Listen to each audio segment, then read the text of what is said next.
All right. Looks like we are live. We'll give it a few minutes. We can just chit chat a little bit, Sweet. exchange pleasantries and whatnot. Huh. Man, outside of our wheelhouse, isn't it? Exchanging pleasantries. Yep. Yeah, absolutely. Yeah, absolutely. We Uh, usually express our love and affection for each other by cussing. right. Well, who knows how that's going to go. We got a couple people joining us. We'll get some people in here in the chat. There's Mick. I knew Mick. He's usually always one of the first ones to join in. How you doing, Mick? What's up, Mick? Yeah, we'll get a handful of people in here. And can you see the viewers on your end? I cannot see the viewers, but I can see the live comments, of course. But I don't know how many people are in here or anything like that. Looks like Brad's here. Brad, H2 Vinyl. What's up, man? Hey, Brad. Jake McCreary, starting to get a handful in here. So yeah, we were going to talk. Mitch and I guess, when did we come up with this idea, Mitch? Just a few days ago. Yeah. Just last week or so. With it sometime, yeah, within the last week. Just trying to kind of pick each other's brains as far as what would be a good topic that people would want to talk about. We've got a couple other things planned. Not to spoil too many things, but on upcoming projects. But we've got something coming up with Brandon, and then I've got something coming up with Brandon and Steve, Harmless Rebel, and just these live things seem to be pretty cool. Kind of like the wave of the future, especially while we're still locked down. Yeah, I like the live interaction from the audience is really cool. We were talking on the phone the other day about just how hard it is, when you're watching on your phone or you're sitting in your chair at night, kind of broadcasting YouTube to your TV, which is how I watch most of my VC videos. It's really inconvenient to make comments, if we're being honest. Unless I'm on my computer typing it while I'm watching, I get a little lazy about commenting. So it's nice to kind of have feedback right there in the moment. Absolutely. I mean, I know I say it over and over and over again on my videos. When I watch, I find myself typically watching on the phone and then broadcasting to the TV. The problem is still, even when you're mirror broadcasting, you can't, like, if you stop a comment or go to rewind the video, it wants to discard the comment. It just makes it so hard to do. Right. So you almost got to do it on a laptop. If it were easier for me to broadcast from this laptop to the TV, I would. But I do. Right. I'm like you. I like it. I like watching them on the TV. It's just much easier for me. There we go. We got a handful. How you doing, Angel and William? Old fart. I like saying old fart 62. Yeah, man. And David Newton's in here as well. All right, cool. So I'm sure there's a bunch more that are just not talking. But anyway, hello to you guys. YouTube needs to update their app. Brad says update their app to allow for scrubbing videos without killing a comment. Absolutely. Yep. Absolutely. It shouldn't be that hard. No, you wouldn't think so. Which I guess the good news is, with more people doing these lives, I did notice on YouTube today when I scheduled this live that they have upgraded their comment section and things like that. So you're able to actually mute people, if in case you get a troll in there or somebody that won't, keeps leaving crazy comments or just, right. Getting belligerent or whatever. I guess that has been a problem here recently with some people and some live feeds. But so yeah, what Mitch and I are going to talk about tonight, just we named this. We kind of, it's not really a bait and switch, but we use the word audiophile just because that's what people kind of typically say when you start talking about the best sounding pressings in their collection. The word audiophile gets thrown around a bunch, and so we just basically are going to talk about some of our favorite sounding albums in our collection, whether it be Mobile Fidelity, Analog Productions, Classic, QRP, whatever, CBS Half Speed Masters, or even some foreign presses, German, Japanese, whatever. So you want to since you're the guest, Mitch, you want to start things off?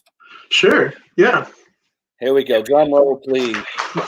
Bob Bradley. Bam. So this is Greg Allman, Laid Back. This is a Analog Productions half-speed. I believe this one is a few years old. It's still available. It's still in print. You can buy it brand new. This is just a kick-ass album, man. Will the Circle Be Unbroken? Of course, Midnight Rider's on here. Highlight for me is Greg's version of These Days. That song just gets me every time. Oh, yeah. I love that song. If you guys aren't familiar with Analog Productions, so Acoustic Sounds is a company out of Salina, Kansas. It's started by a guy named Chad Kasem, and I have to get used to doing that reverse thing, huh, Billy? Exactly. Get rid of the glare. So yeah, Acoustic Sounds is out of Salina, started by a guy named Chad Kasem, and he started basically a mail order record store, and it's grown and grown and grown and grown over the last couple of decades. And so Acoustic Sounds is basically an umbrella company. They own Quality Record Pressings, which is a pressing plant in Salina, Kansas as well, which is right up there with Palace and RTI for best pressing plant in the world, in my opinion. And then Analog Productions is Acoustic Sounds' audiophile reissue label. So anything that has their Analog Productions logo is going to be half-speed mastered, beautiful packaging, tip-on jackets. Yeah, there you go. There you go. So that logo that Billy's showing, that's how you know you're getting the good stuff from Acoustic Sounds. Got to send that one. I had to pull that one. Mitch actually sent me this one for my birthday a few years ago, right? Yeah. Yeah. Awesome. It was either my birthday or Christmas, one or the other. Yeah. Right around this. I think we both have birthdays right around Christmas. So I get them confused sometimes. Yeah. But so an amazing album, man. Golly. Yeah. It's hard to go wrong with that album, but just the attention to detail in the pressing, just the quality of the packaging. I mean, this thing, it's 200 gram. It's not heavyweight vinyl, obviously, but just the jacket weight, everything's done right. You can tell they used the original album artwork. It's not a shoddy reissue. They're obviously not cheap, but for stuff like this, where it's an album I'm going to listen to a lot, I'm definitely bucking up. Oh, yeah. Yeah, because, let's be honest, a nice, clean, because if you're going to listen to an album like that, you want to have a clean copy. Talking VG Plus won't cut it. You need right. An excellent or a near mint copy of that if you're talking an original copy. And an excellent and near mint copy is going to cost you every bit of half or more of what this new reissue is going to cost, Right. And it's so impossible to find that nice of a copy of an right. And I can tell you it's not going to sound as good as this one does, Right. Yeah, absolutely. That's a nice solid pick there, Mitch. Yeah, I don't have it yet, but they actually did a half-speed mastered reissue of the 12-inch single for I'm No Angel. Oh, really? It's pretty pricey, for just a 12-inch maxi single. I think it's like $20, $25, but I'll probably have to pick that one up too. Yeah, it's good stuff. Really, really good stuff. And I'm glad you kind of educated everybody, myself included, on the history of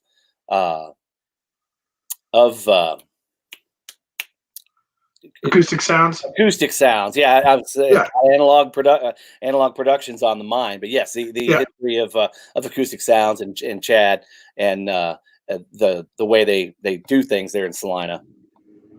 Yeah, they're definitely becoming a lot more well known, of course. But I feel like for years, Analog Productions in particular, those the half-speed mastered stuff that they're reissuing, it's just been really slept on. I think, I love Mobile Fidelity. We both pulled some MoFis probably to talk about tonight, but Analog Productions is doing every bit as good, if not better. Oh, I would agree. They've each got their lane, and they definitely are knocking it out of the park on most things that I've seen. So, yeah. So I'll jump in with speaking of mobile fidelity, I'll show the very first MoFi pressing that I actually picked up. I believe this is the first MoFi pressing that I picked up and added to my collection. This is from Elvis in Memphis, mobile fidelity. This is this is an old one. I don't even know the exact date that this was manufactured, but man, you want to talk about some really good stuff on here. Of course, it does have In the Ghetto, amazing version of Gentle on My Mind. Just a great album. I'm thinking this probably came out in what, 68 originally. I'm not sure when MoFi did it. Any idea, Mitch? Was it probably like 82? I'd imagine it's the early 80s for them. That's a really cool piece, man. You don't see those. Yeah, no, it is a cool piece. It took me a while to track it down, especially around here. Finding one that was really nice, because again, if you're going to listen to things like this, you're not going to listen to VG or VG plus copies. You got to find a really nice one. So yeah, I was glad to, I love the Elvis stuff, and glad to finally be able to add that one to the collection. Yeah, it's interesting too. What MoFi's been around for so long, with different iterations and all that stuff, and there's a little bit more than I feel like even getting into. But I will say, it's when you're out in the record stores, when you're paying attention to Facebook, sales groups and stuff like that, you see the same original master recordings over and over and over again for sale. You always see Dark Side of the Moon. You always see Beatles, Abbey Road. Beatles. I see Stevie Nicks Belladonna quite a bit. Yeah, but stuff like that with the Elvis, the Sinatra stuff, even some of the classical stuff that they did is pretty hard to find. I guess I'm always just seeing, I didn't know that there was a MoFi of that, So I'm the same way. Even to this day, I will. When we're talking, I'm like, man, I didn't know they had a MoFi of that, and a lot of times, I missed out on all those recent Allman Brothers reissues that they just put out. I was caught sleeping on those. I don't know I think you were able to get some in the Super Audio CD format, but I think the vinyl is long gone on the majority of that stuff. Yeah, it is. It's definitely out of print. I know that Music Direct has a few titles for sale still, but a lot of the sites that sell the audiophile stuff, when they get low on their stock, supply and demand, it gets pricey. They'll spike the price.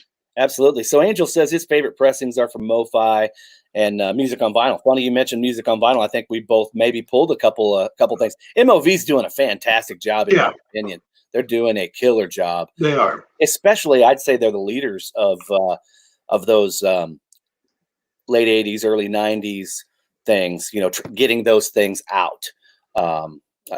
Like they recently did the Jackal. A handful of things like that. You don't. I think they were the ones that did the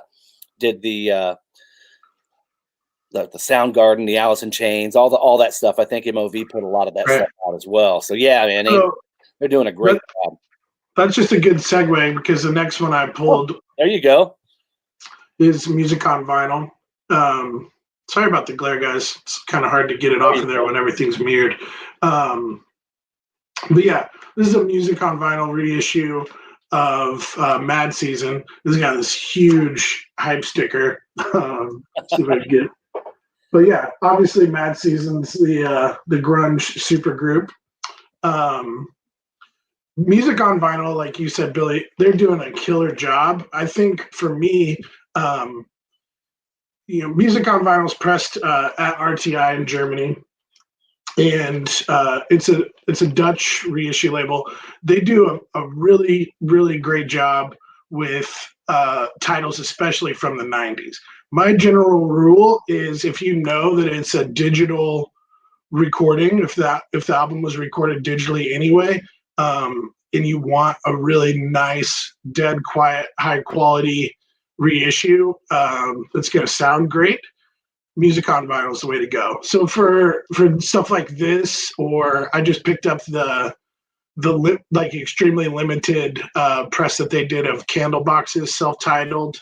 I've got Alice in Chains Unplugged, stuff like that. Stuff that I know that I don't necessarily want to buck up triple digits for all the time. That's from that late 80s through the mid 90s era where it's a digital recording anyway. This is the way to go. Cool. So you say that they're usually very expensive here in Canada. Are you talking about the music on vinyl reissues, or David had mentioned MoFi in the comments as well. So yeah, just let us know if you were talking about what is that? Cora Bikru, Jay Cora Bikru, is that right? I don't know how to say right it. To me. Yeah, it looks right. Anyway, let us know if you're talking about MOV pressings. I don't know why they would be priced any higher in Canada than here. But it's funny, so you talked about an MOV pressing, and I'll jump in with one of mine as well here. Of course, everybody knows the ever popular Meatloaf, Bat Out of Hell. And this is music on vinyl. Yeah, I'm going the wrong damn way. Yeah, it's tough, man. There we go. That's what we're looking for. So the reason I'm showing that is, and I have another, what some people would classify as an audiophile pressing, the CBS half-speed master. But man, I'm here to tell you, this MOV pressing, it just blows it out of the water. The CBS half-speed master is one that Rob, Black Star Vinyl, sent me as a VCIP. Yeah. So thank you so much for that, Rob.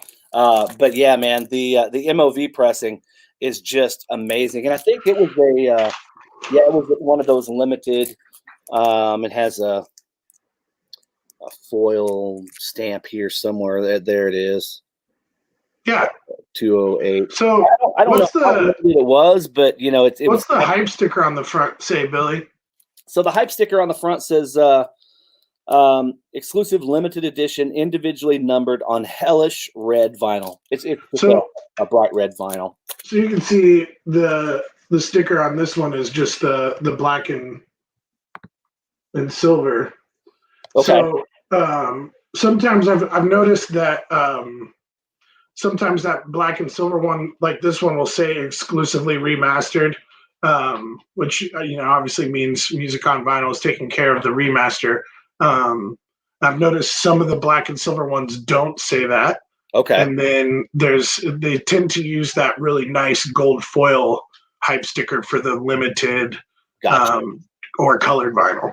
Okay. Yeah, no, that's good to know. I really never paid much attention. I did notice that they had different stickers. So yeah, he's saying that both usually run 40, 45, 55 bucks. This is interesting. The Twisted Sister MOV, $68. Wow. Is that $68 Canadian? I mean, I know that their dollar is a little bit weaker. So sometimes they end up paying even, a little bit more than we do.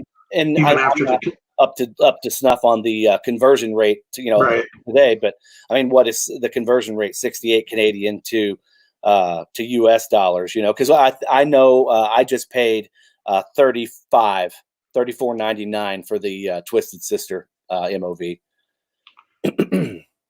So, as far as I don't know Music on Vinyl's retail prices off the top of my head, but the MoFi, if it's a 33 RPM one, a single LP, it's going to be $35. Right. And if it's a double LP, it's going to be $49. Yeah. So Brad makes a great point here, saying that you made a great point. If it's digital already, it doesn't matter. If it's DMM, buy MOV. So direct metal mastering is something that we should probably all familiarize ourselves with if we're not already familiarized with it, just because it's with the fire at the lacquer plant. I can't even remember the name of the plant anymore. But with that happening, such a huge catastrophe. I think we're going to start seeing a lot more direct metal mastered things come out here until they can get another plant up and running. And then with what's going on now, who knows how long that's going to be. Yeah, it'll be interesting to see how that goes, because when Apollo caught on fire, obviously there's a little bit of a worry about a lacquer shortage, but with the vinyl resurgence, if you will, the pressing plants are so far behind anyway that my understanding is a lot of them, they've got the stuff that they're going to press ready to go already, as far as the mastering being done. So we won't really feel that impact for another 9, 12, 18. Yeah, who knows? Who really knows? By the time this, I don't know, I'm not an expert by any means, but by the time the turnaround time for stuff getting mastered and pressed, when those queues empty out, we'll see. Will it be the places doing DMM? Will they be pressing more, or will the lacquer supply have caught up? Who knows? Yeah, who knows? So Rocco says, for Canadians, it's not just the conversion rates, shipping rates. I hear you, man. He says that shipping from Japan is cheaper than from the U.S. currently. Yeah, we know. Yeah, you and I both, Billy, have sent stuff up to our buddy David Michael, and I love David Michael, Naz Nomad. If you guys aren't familiar with his channel, he's one of my favorite vinyl community members for sure. To be honest, that shipping from the U.S. to Canada is pretty prohibitive as far as sending him stuff when I see it.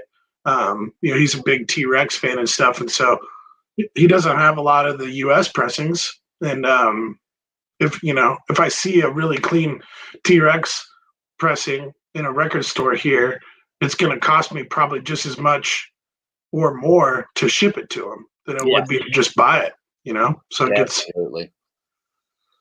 a little crazy. Yeah. So you want to jump in with another one? Sure. This is another one I think we both have. So yeah. Oh yeah. Glare off of there. So this is the obviously Black Sabbath Paranoid. This is the End Is Near series. This is deluxe 2 LP 180 gram pressing, and you can obviously see here it's got the quality record pressings, hype sticker as well. So these are, Billy, these come out in 2017, 2018. He's 16 or 17, I think. Yeah. So this was to coincide with Black Sabbath's last tour, obviously, and they remastered everything. As far as I know, you can get regular like Rhino reissues that are single LP, and they sound good. Rhino does a really good job of the stuff they put out, but to get QRP pressed, and I believe these were also half speed mastered at Abbey Road, and then they plated them and pressed them over at QRP. So as far as Black Sabbath self-titled, Paranoid, and Masters go, you want to look for these bad boys, the 2 LP versions. Yeah, the only thing that is even comparable to that, I'm talking, there's AAA and then there's big leagues. Right. So that's the big leagues right there. And then the AAA would be those, what was it? The Warner Brothers double LP reissue that they did. Actually, it's probably, as far as price point goes, I don't know what those sold for when those came out, the QRP ones. Are they still available, or are they? These were $32 new. $32. So it's good. I know that Warner Brothers were probably about $28 new. So yeah, there's no comparison. That's what I would grab. But I'm assuming those are probably sold out now. You can still get them, actually. Oh wow! Well, those would be the ones I would definitely get. Although if you had either, like say if you were sent one as a gift or something, any one of them are not to sneeze at. They're both killer. Right. Both absolutely killer. Let's see here. Angel says, I saw one of Melinda's videos and she complained about the Quiet Riot Mental Health. Brandon and I were just talking about that last night. She said it sounded muddy and flat. Do you think it might be an error on the pressing? So I will get back with you on that one, Angel. Brandon and I are going to be doing actually, Brandon and I and Steve are going to be doing a live this Sunday, Harmless Rebel. And I think we're going to do that on Brandon's channel. So if you're not subbed to Mr. Hall of Fame, which who isn't subbed to Mr. Hall of Fame, right? Go sub to Brandon and make sure you catch us this Sunday. And I will report back on that. But Brandon actually has that. I don't have the Quiet Riot MOV of mental health. But yeah, I do remember Melinda saying that, and it caught me off guard, struck me as a little bit weird. And I tend to think you're right, Angel. I think she probably has a bad pressing because of all that stuff. I haven't heard anybody else saying that there's bad. QRP, hey Tim. He says QRP is a great example of a pressing plant doing it right. They have the Hendrix contract, and everyone is top notch and affordable. Yes, did you got some of those? Yeah, I actually got one right here. Go right ahead and show one, man. Yeah, great. So, Tim, I gotta agree with you, man. This one is obviously Jimi Hendrix smash hits. See if I can get that hype sticker to show. So the Hendrix estate has been doing these really badass reissues with QRP. This obviously, it says, was cut from the original 2-track tapes, and then remastered by Bernie Grundman. And then this, of course, is the alternate cover from the UK, I believe. But I think, Billy, when I bought this, brand new, I think I got it for $18, man. Wow, that's nice. So they're not heavyweight vinyl. It's not on 180 gram, but man, they sound so good. I've got this one mastered from the original analog tapes, though, correct? I mean, I don't think they're half speed, okay, but they are from the original tapes by Bernie Grundman, who's obviously really well respected. Yeah. And I've got this one. I've got Are You Experienced? That was also done by Bernie Grundman. And then I've got the mono 200 gram that they did of Axis. And I'm probably going to pick up the stereo Axis as well. If you like Hendrix and you're having a hard time finding this stuff, stop looking in the used bins. Just go online or ask your local store to order these. They're, like Tim says, they're ridiculously cheap, and it's going to be the best sounding copy you have. Yeah, you can spend your lifetime digging through bins trying to find a nice OG copy, and it won't sound half as good as what these new ones do. I have Are You Experienced and Axis first German pressings, and I don't touch them. And typically those are going to be right what most people would go to, because I mean German pressings are nothing to sneeze at, man. Right. Yeah, I mean, I have a handful here that I'm going to show tonight that happen to be my favorites out of all the different pressings I have. Tim says Eddie Kramer also oversees the remastering on all the Hendrix stuff. Yeah, the posthumous comps like Blues or the BBC sessions are incredible. Yeah. My understanding is him and Bernie kind of worked together, and Eddie was around then, and he still has the notes and all that. So they just do a really, really killer job. Yeah. Old Fart says I have people, Hell and Angels, and it's incredible sounding. Cool. So yeah, that's we've touched base on some MoFi, we've touched base on some music on vinyl, some analog productions. So let's show. We haven't shown a true classic record. You talked about classic records. Right. So while I'm showing this, Mitch, before I get to talking about what it is, explain to the people, because I'm kind of I think I even asked you. I kind of half-ass knew how the whole classic and everything else went, but explain to them how that went down. Classic Records. So Classic Records was a reissue label that I believe started in the mid '90s, early '90s, and I could be wrong on this part, but I believe that Steve Hoffman had something to do with Classic Records. As if I'm remembering right, I think it was kind of the reboot of those direct compact classics. But if you guys, side note, if you guys aren't familiar, there are people who care an awful lot about sound quality on a website called the Steve Hoffman Forums. And if you're unsure as to which pressing to buy of something, or a new record reissue comes out and you want to know if it was, all analog or if it's a digital source or any of that, you can just hop on those Steve Hoffman forums and find out pretty easily. But yeah, and then I believe Classic Records, I've heard from a couple different places that when they did that big ass Led Zeppelin road case box, which is all of the Led Zeppelin albums on single sided clear 45 RPM vinyl, I think that bankrupted them, from what I understand. But yeah, I don't know when exactly was that, because this album was released, and this is Billy Joe Shaver and his son Eddie, by the way. I think the Zeppelin stuff was some of the last stuff that they did. And that came out when? Like early 2000s. Okay, so this was actually pressed in. So this was originally released on Zoo Entertainment, in BMG Zoo in '93, and then this reissue was done by Classic in '95. So I know they were pretty well still upstart. 94, 95 was when they started doing that. And I would say they were only around probably 5, 6, 7 years, from what I understand. And then how long was the stuff dormant before they were picked up?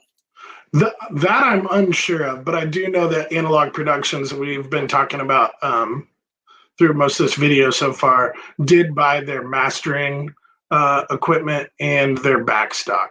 So it's impossible almost to find those Zeppelin and some of the other classic rock stuff that they did, but acoustic sounds. Yeah, I looked, being a country guy, I've looked for this for years, and even you go to Discogs or go to eBay, you never see these come up for sale. It was one of those things that a guy actually had a box of them in his closet, and I think he had like 8 or 10, like 3 or 4 or 5 years ago, and there were a handful that did come up for sale. And these aren't cheap. This is they did a bunch of classics on here with Waylon Jennings, Brother Phelps. But yeah, they had redid his classic Georgia on a Fast Train, Billy Joe's classic, a duet, Oklahoma Wind, with Waylon Jennings, and then a couple duets with Brother Phelps, I'm Gonna Live Forever, which is another one of Billy Joe Shaver's finest well-written songs. I'm Just an Old Chunk of Coal. Great stuff. And Eddie just tragically passed away of an overdose. I guess it was New Year's Eve, 2000. So yeah, that was that's a definite grail in my collection there, and it sounds fantastic. Not just a grail, but one of the best sounding records I have. Now, so that's obviously probably a little bit more of a laid back recording, right? Like it's pretty hot. It's imagine Van Halen doing country. Well, I mean, it's not full of electric guitar solos and like from like a heavy metal standpoint. I'm just pointing out that a lot of people, especially in the VC, really love to collect. The audiophile stuff that I see go around a lot is your run of the mill standard classic rock stuff, which obviously we both love. We've shown some of it, right? But in my opinion, some of those audiophile pressings of stuff that's a little bit more restrained as far as the heaviness, if you will, tend to shine a lot more. Like I've got the MoFi SACDs of the Bob Dylan, for instance. Yeah, and it's just nice to hear a lot more. Yeah, absolutely. Yeah, it's just a different ballgame. But they also do a great job with like somebody like MoFi or Analog Productions. If they are jumping into the more heavy stuff, the Leonard Skinner and the Judas Priest, even the Stevie Ray Vaughan, that stuff is pretty hard and heavy at times too, you know. Right. So yeah, they did a good job. Thunderstruck's asking, yeah, you basically answered that question. Classic put out the Led Zeppelin catalog. Right. And those sell for crazy money. Those are Oh really yeah, expensive. oh yeah, absolutely. What's our opinion on craft recordings such as Creedence live at Woodstock? I've only heard that at Colin's Trusty Chords. Colin actually has that, and he's played it a couple times when I was in there, and I thought it sounded good, but I didn't really pay that much attention. What are your thoughts on that, Mitch? I haven't had a chance to hear it. I know Mitch says, or Mick says he owns it, and it sounds great. And I love Creedence. You can see up here, I've got the Fantasy box, the analog from the 3 records that came out in '69. That was a record store day thing from a few years back. So yeah, I love me some Creedence. Nora Jones, that's a perfect example right there. Right. Rebel of what we were just discussing, you know, something that is very earthy and airy and has a ton of dynamics. Right.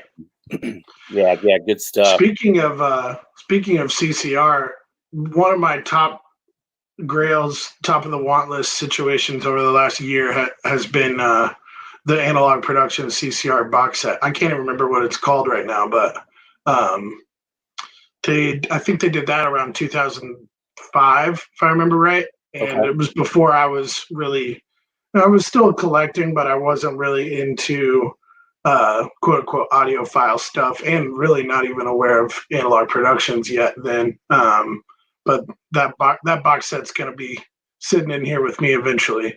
Yeah. And I can imagine it'll probably be here with me as well, because I do.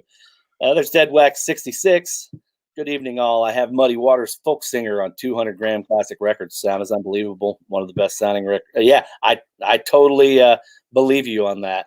Yeah, both him and Brad were mentioning that Folk Singer. I don't have a copy of Folk Singer, but I do know that I think it's been on literally every single reissue label that you can name. Analog Productions has done it. It was obviously on Classic Records. There's a MoFi of it. I think Speaker's Corner has even done it. Yeah. And you're talking the upper echelon of audiophile reissue labels. You know, right? That's you just hit the run of the gamut there. So jump right in with another one there, buddy. Let's keep this thing rolling along. I know we pulled out a pretty good stack. There we go. Now we're talking. Yeah. So this is a first German press of Candio by the Cars. I have this one. I have a really early original U.S. pressing without this Cars Candio text on the front, which is how you know their first run here in the U.S. And then I have the MoFi as well. If I had to pick the best one, the MoFi probably edges this one out just a little bit. But if trying to figure out how I want to word it, for this pressing to not be half-speed mastered, which is obviously going to have its sonic advantages, this one blows the U.S. pressing out of the water. I know we both love our German pressings, Billy, and when I saw this one, it was as clean as it was. I couldn't pass it up, and even though I do have the MoFi, this one still does see the table pretty often. That's awesome. That's nice. That's good to hear. So Thunderstruck asks thoughts on half speed masters. He has the Who live at Leeds complete concert and at half speed. So yeah, well, I was actually getting ready to just talk about some of the CBS half speed master things. I don't actively seek these out, but this was one of my all-time favorite records. And when I was shopping recently with Melinda Murphy in Kentucky, came across this. No, actually, I came across a different variation, a sticker variation with the correction on the bottom, because the first pressings have John misspelled as John instead of Jon. They have John Landau's first name misspelled. I picked this one up in Orlando with Tim and Brad. Okay. And I'm trying to remember which, I think it may have been Foundations. It's the place where we got where I picked up the body count, Tim and Brad, if you're still in the room. It was that Foundations vinyl. Either way, I got this home, put it on, and I told Mitch, I may have even included it in my one of my videos.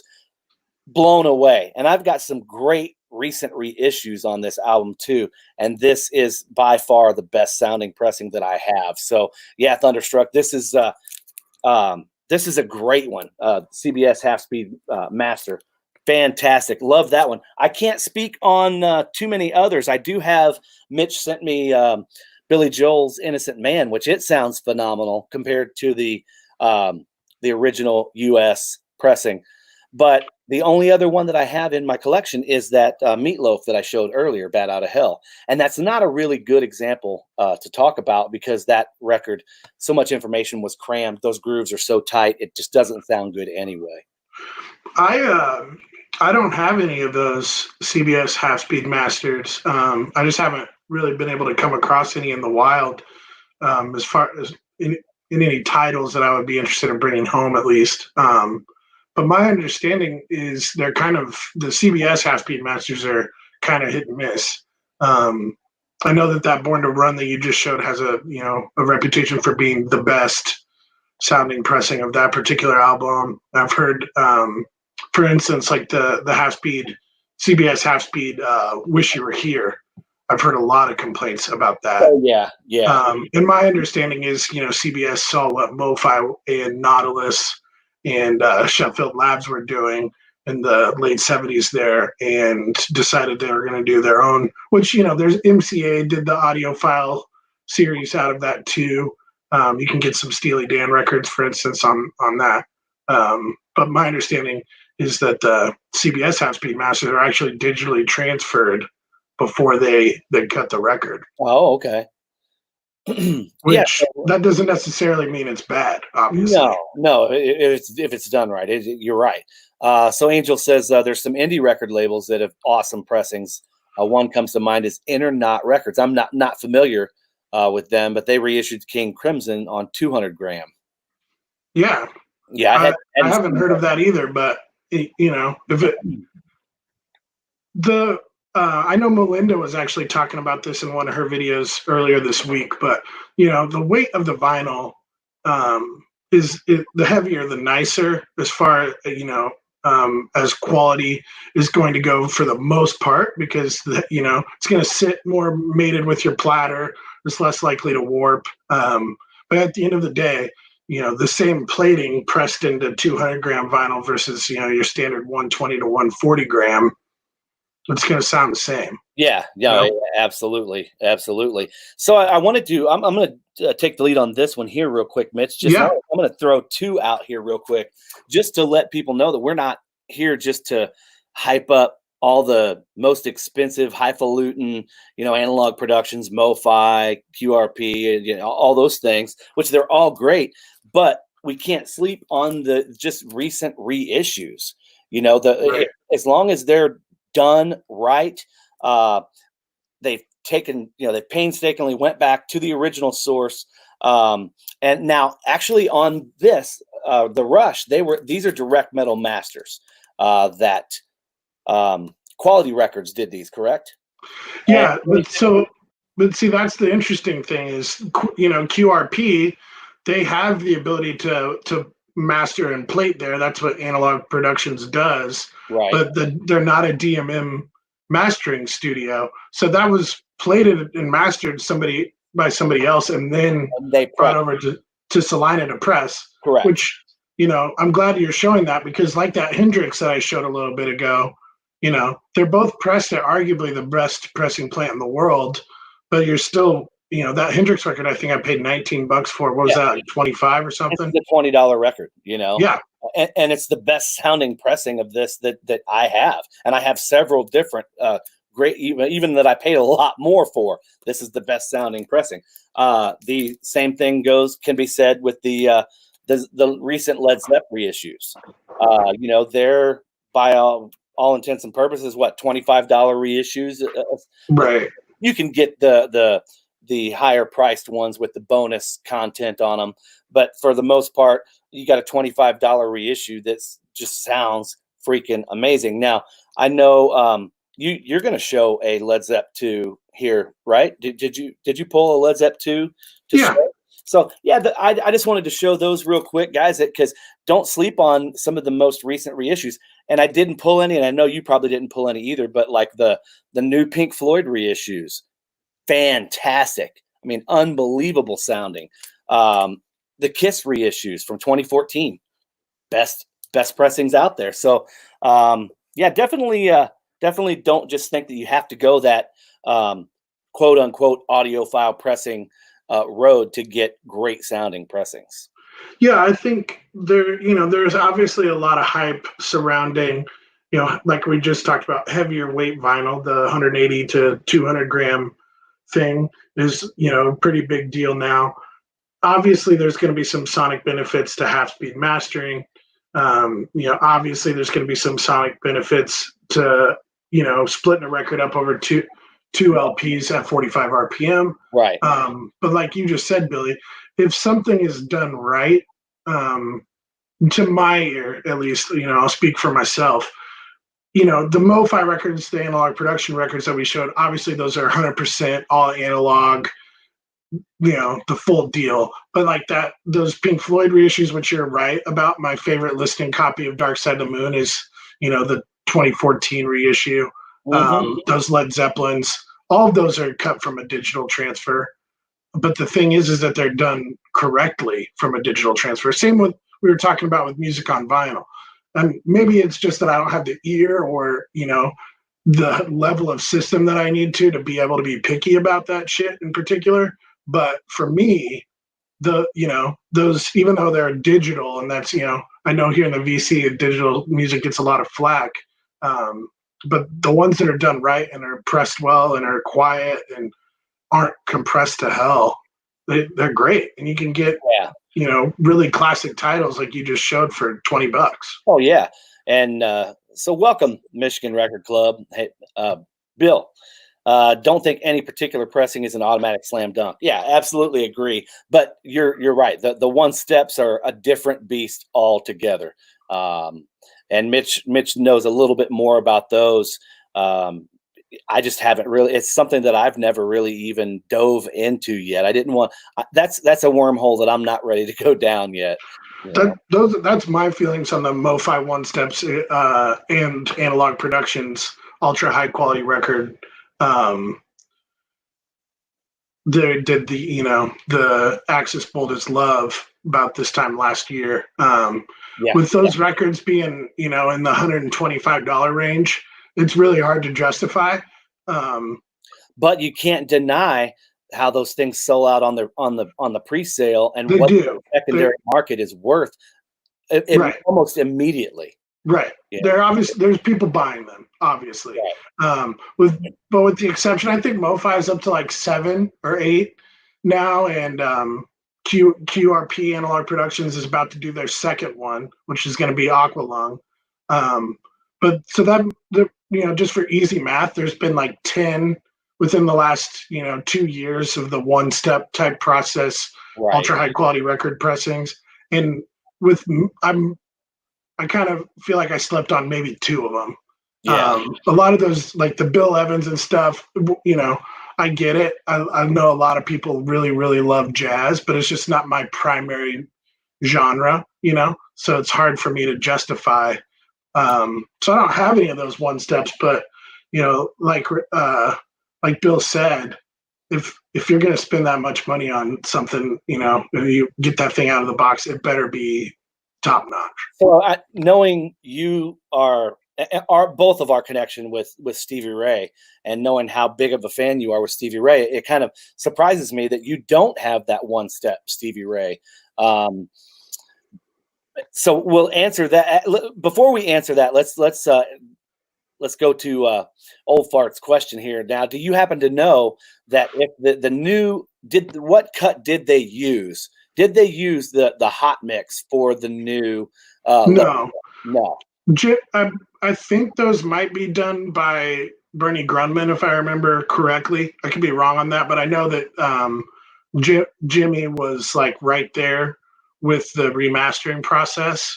He was highly involved.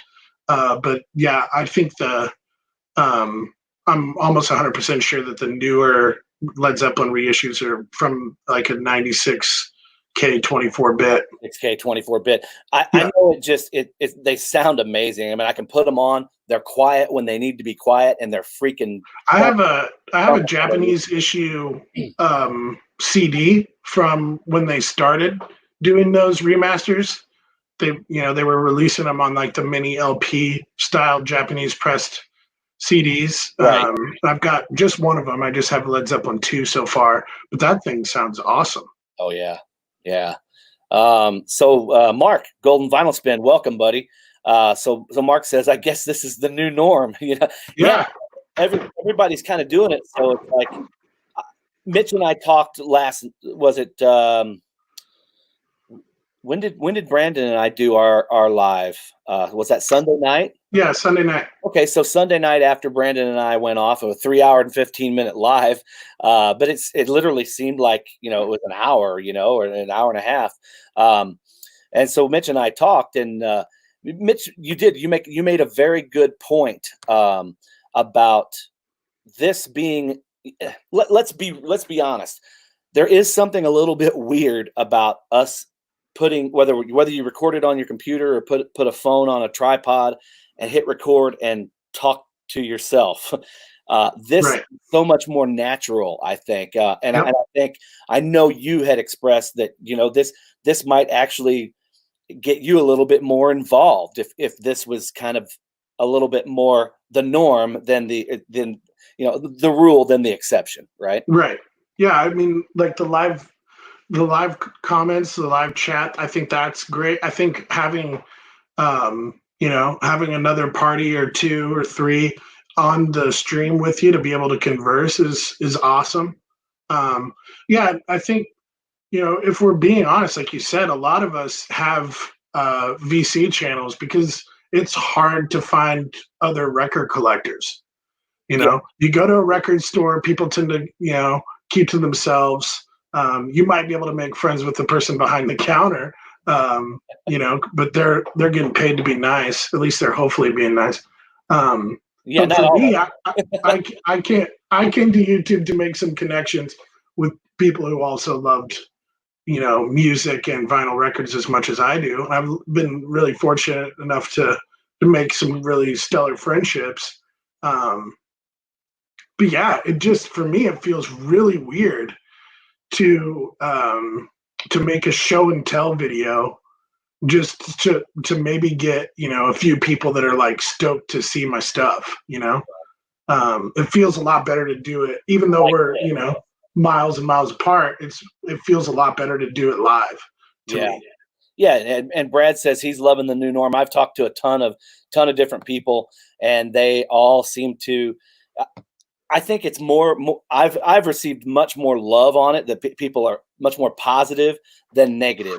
Like I said, the only negative is lack of control, and you do have to have good Wi-Fi. You got to have a good signal, a good service to do something like this. So unfortunately, not everybody. Some people are going to be alienated. It's just the way it is. As much as I would love to do lives with a couple of my really good buddies here in the VC, they just live out in the boondocks and have dog shit for Wi-Fi signal, and so we can't do it. But yeah, Mark, it's actually really really easy.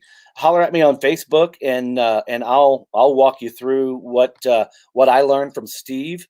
I'm pretty ignorant when it comes to technology. It takes me a little bit. I can program the hell out of a VCR, but when it comes to doing anything like this, it takes me a little while. But you know what? The learning curve is really, really, really short. It's pretty simple, but I'll definitely walk you through it. Let's see. We got some more comments here popping up. So Buzz Bomb, which is a new new channel here. Welcome to the VC. Sean is his name. So guys, check out Buzz Bomb. Oh, and I totally, we're an hour in, and I haven't said, if you guys are not subbed to Mitch already, do yourself a favor and go over and sub to Mitch Wood's channel. He doesn't make very many videos, but hopefully he's going to make a few more videos, and we'll have some lives. I know we have a couple other things planned already. Go check out Sean Buzz Bomb. And just I encourage y'all to just talk here in the chat, get to know one another. That is one of the great things about this new format, is it does encourage. It's not just show and tell, like Mitch mentioned, Right. So yeah, go ahead and pop one there, Mitch. Well, I know that they were talking about the one steps, and we were kind of segueing into Stevie. If you actually, Billy, if you want to Han Solo yourself up on the screen and show your Stevie Ray, I'll pop up and grab another record real quick, and we can talk more in depth about it. Yeah, let me answer this question from Deadwax here. Do we catch Greeno live the other night? No, I didn't, but I'm glad. Greeno changed his name, from what I understand. I've been going, where in the hell is Greeno? I haven't seen any videos from Greeno in a long time, and I did see that he is doing some live, but I'm going to have to go back and check those out. I need to go sub his new channel. Harmless Rebel, Steve actually sent me the link, but I haven't had a chance to go sub him. But yeah, I'll definitely go check that out. Deadwax 66. So yeah, I'll Han Solo myself here, and we are going to talk about this mega beast right here. And it's the Analog Productions Stevie Ray Vaughan Texas Hurricane box set. And Mitch is rounding his up right now. I mean, you can see it's a gorgeous box set. How long has this been out, Mitch? Has this been out a couple of years? Man, that backwards shit's driving me insane. This bad boy's been out at least 3 years. So since you've got yours still in the shrink, I went ahead. I'll show them how it opens. So it opens here on the side. It pops out, and then, there you go. And I've got my shrink just kind of setting down in there. So yeah, I went ahead and popped my shrink off there. I actually keep mine shelved in the shipping box. Shelved in the shipping box, huh? Yeah. So this is the one that they have recently done the one step on, right? It's the only one that MoFi has done the one step on. But these, we don't want to confuse you guys. This is the Analog Productions half-speed masters of the Stevie Ray stuff. Right. So first of all, the Analog Productions Stevie Ray Vaughan box set is absolutely killer. Absolutely killer. I know Billy and I both opted for the 33 RPM box, which is obviously a little bit cheaper, but I'm not really into getting up 27 times when I'm trying to listen to an album. Look at me. I'm not getting up that many times either. Especially when I'm in, certain headspaces and I'm just trying to chill out at night. It's just not very fun. And to be honest, these sound so good that I'm not worried about it. I can't see the 45 RPM sounding that much. You know what I mean? Like night and day difference. I honestly can't see there any way in the world that it would sound. Plus, let's be honest, it was a $150 difference in price tag. Right. Yeah. Right. So that's one thing. So there's the box that we have. There's the 45 RPM box, and then they also did a Super Audio CD box set. And I was lucky enough to be able to get the 33 box. Love it. I love that they put family style in there. Oh yeah. I thought that was super cool. But to kind of tie it back into what we were talking about with the one steps and the UHQR stuff. The only two titles that I've been really into was the Analog Productions Hendrix, the Axis Bold as Love, and then the one step of Texas Flood. Right. But at the time when Hendrix UHQR came out, I just missed the boat on the pre-order. I didn't get around to it in time. And then with the MoFi one step, I didn't need it because I got this. Yep. So this is kind of, we can segue here, Billy, for a little bit. I know we've show what was in the box. Yeah, go ahead. And I figure it's easier for me to just do it. Yeah, please. So we've got Texas Flood, and of course they did a bang up job. I won't go through and show everything, but I mean they stayed true. I'm going to zoom Han Solo me here so they can get a bigger. They did just a fantastic. This is on heavy duty chipboard jackets. They did a fantastic. They make the best jackets, man. Oh man, their jackets are killer. Then we have Couldn't Stand the Weather.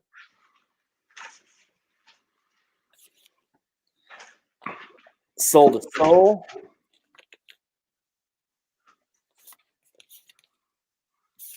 And man, this stuff is just. I put it on and you forget how damn good that stuff is. There's your family style, the Vaughan brothers. Stevie and Jimmy. And then, of course, this one's a toughie to find too.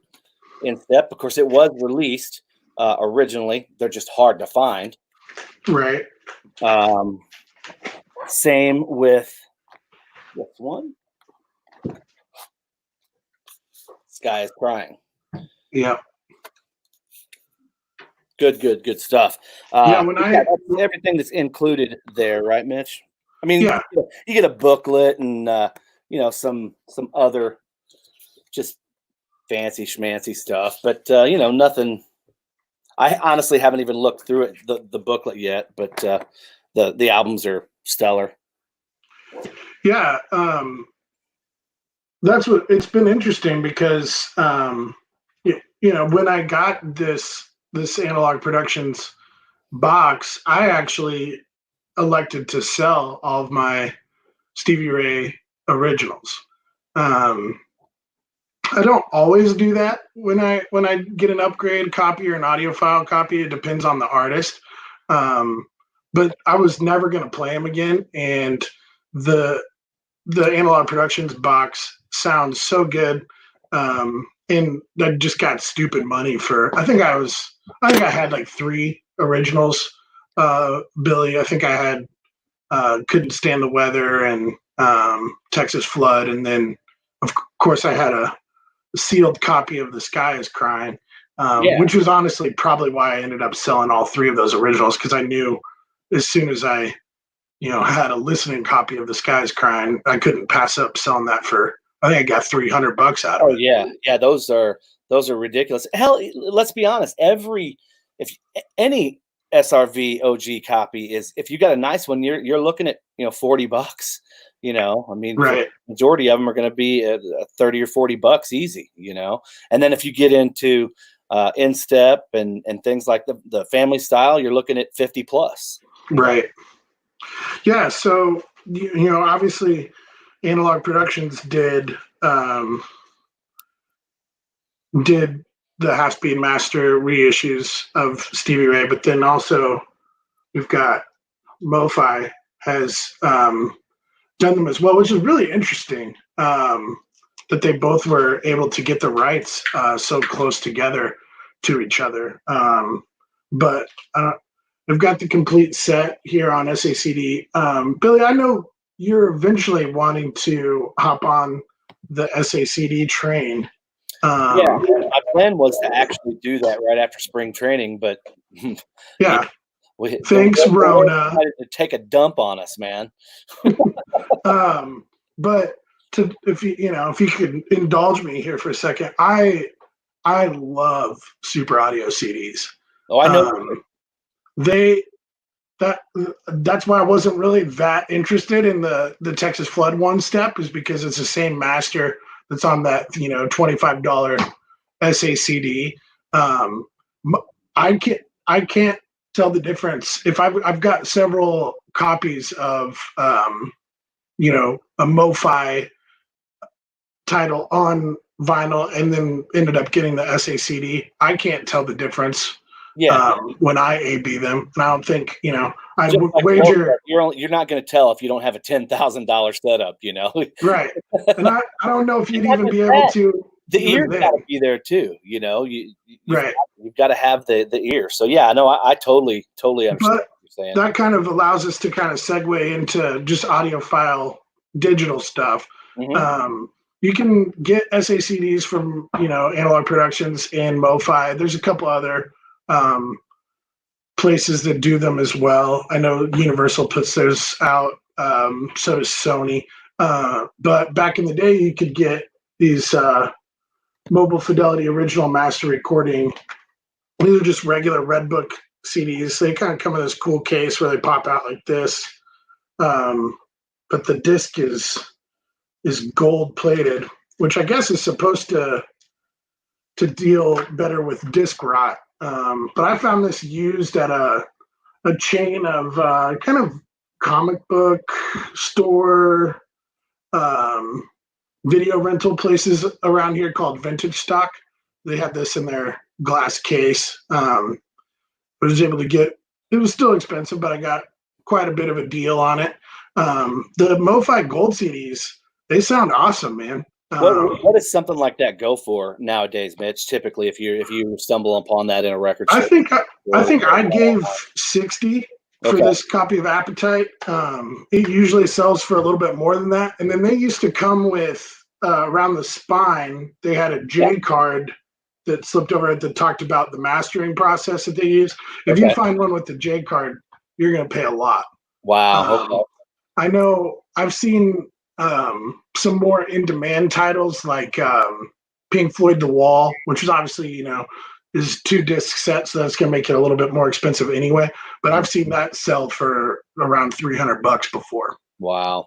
So since it's funny you showed the GNR, so I'll just grab this one. We were talking about just standard reissues, and this is a digitally sourced reissue. This is the most recent reissue of Appetite for Destruction. Came out this is the 30th anniversary.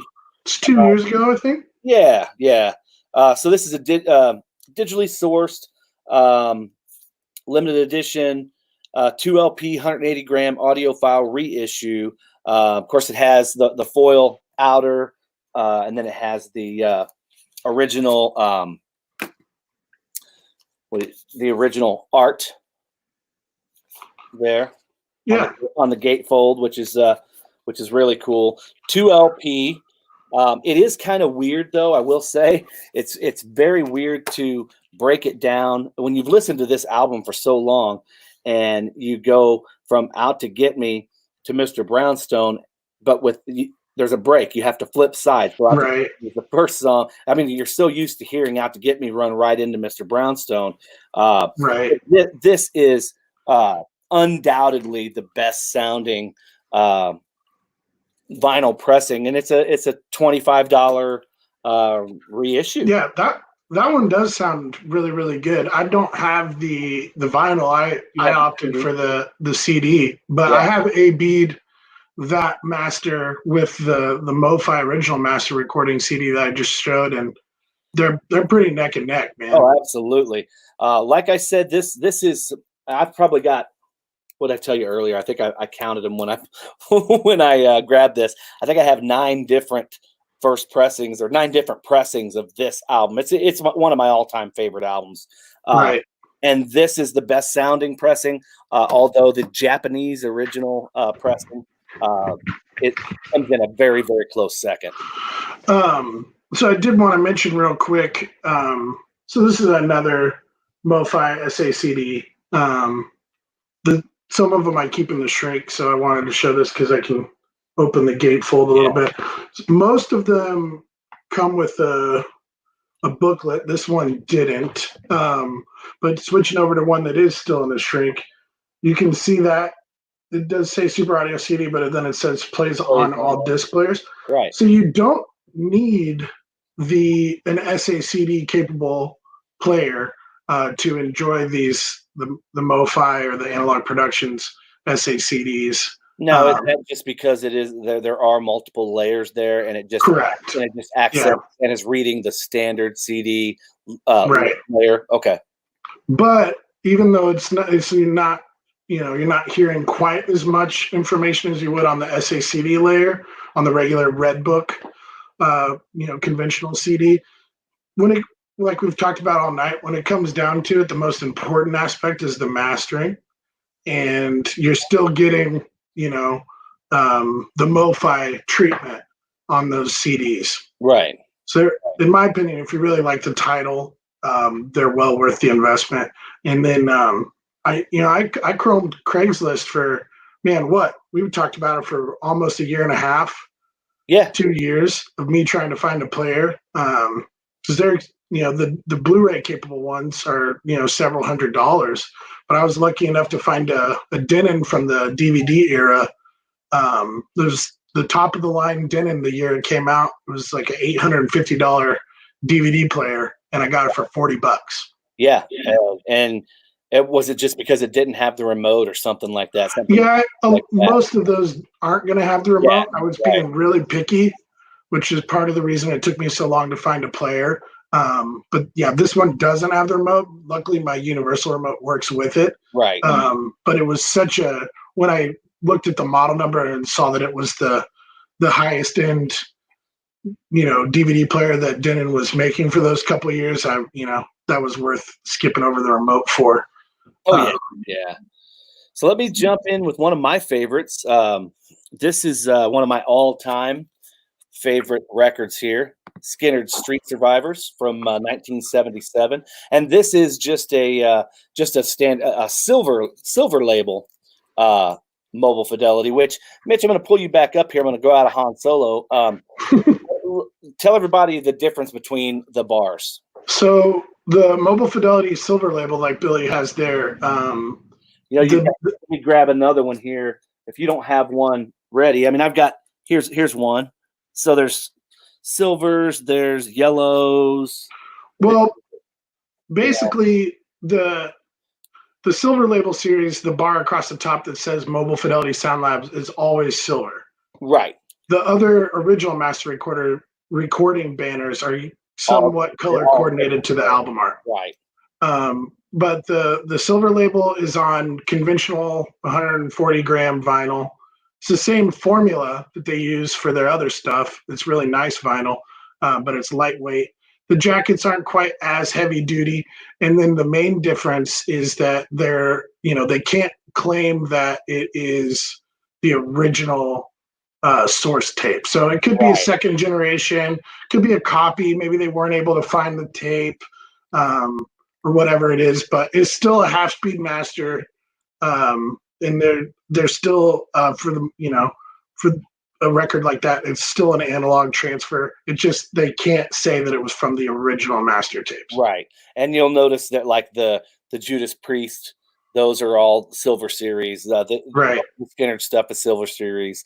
But I'm here to tell you, this is one of my all-time favorite records of all time. So I know this record inside out. I mean, I've lived with this record since I was a kid. This is, and I'll show you. So I've got my mobile fidelity pressing. I have an original Japanese pressing. I have a first German pressing. I have first UK pressing.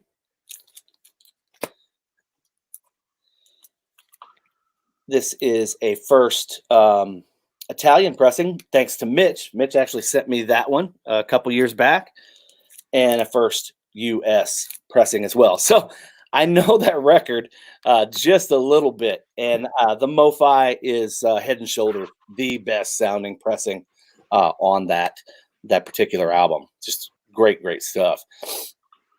Yeah, for me, they're obviously a little cheaper. They're not as heavy. Right. I've got maybe two silver label on vinyl, but I've got a fair amount on SACD. Some of the Bob Dylan mono series that they did, they weren't able to get the original tapes. But it's still the same quality that you would expect from Mobile Fidelity Sound Labs. Right. They're still excellent. And you know, like you said, they are cheap. They're as far as inexpensive. What are they in that $25 range? Yeah, they're 25. When they come out, they're in that $25 range. However, don't sleep on them, because when they're gone, they can get like Priest, perfect example. Priest Killing Machine. You were looking for that one, right? I don't think you have that one, do you? No. You know, it's typically a $25 MSRP, but now that they're gone, they're selling for what, $40, $45 if you can find them. Yeah, all the Priest titles that they did, which I think is just Killing Machine and Screaming for Vengeance. Screaming for Vengeance, yeah. And I don't think they did British Steel, did they? No, I don't think so. Okay. But yeah, both of them are starting to push up towards the $70 range. Oh wow, I didn't know they were that high. That's crazy. Then I really got a great deal on that. The one I got with Steve in Atlanta. Yeah. Bill says I need an intervention. We all need an intervention, man. We all have our problems, right? Yeah. That's crazy. Oh man. Yeah. So I know you kind of flipped out whenever I grabbed that Judas Priest. You're like, dude, they happen to have another one, you know, because I want it. And you're like, what'd you pay for that? I think it was $25-$26. Yeah, that actually happened to me when I came to visit you last. You know, we went over to see Colin at Trusty Chords. Yeah. And he's got a fair selection of MoFi and analog production stuff. And I was able to find, I think the one I got the best deal on was, might be in my pile. Yeah, it is.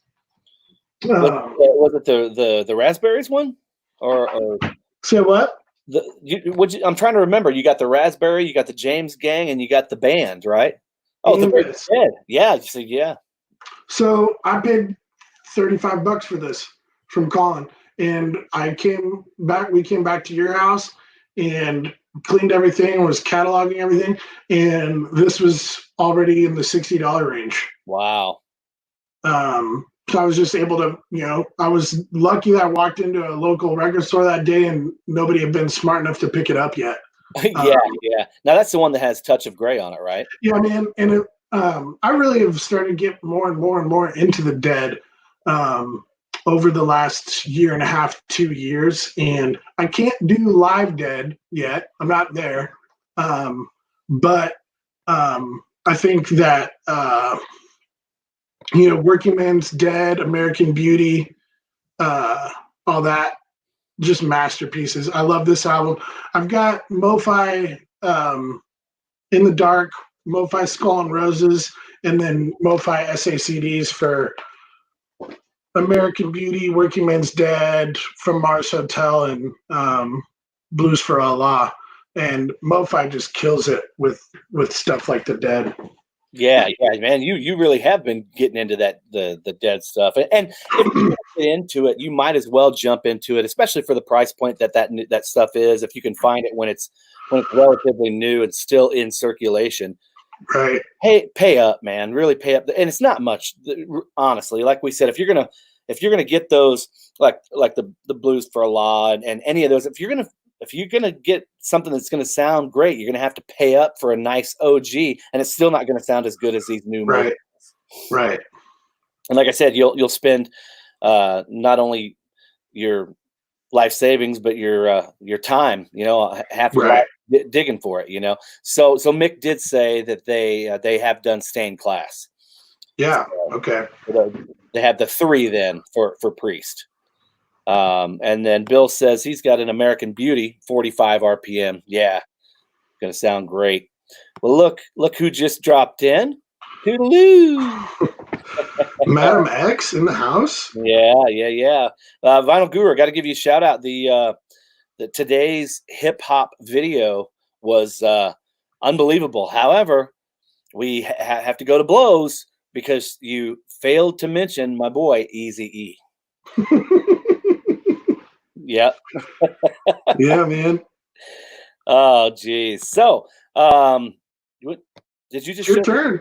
my turn? All right. So let's show something that's not new by any stretch of the imagination, yet still very amazing sounding. So this has been reissued on several different things, but this is the version that I particularly find most pleasing to my ear. Miles Davis, Kind of Blue, original Columbia 6i.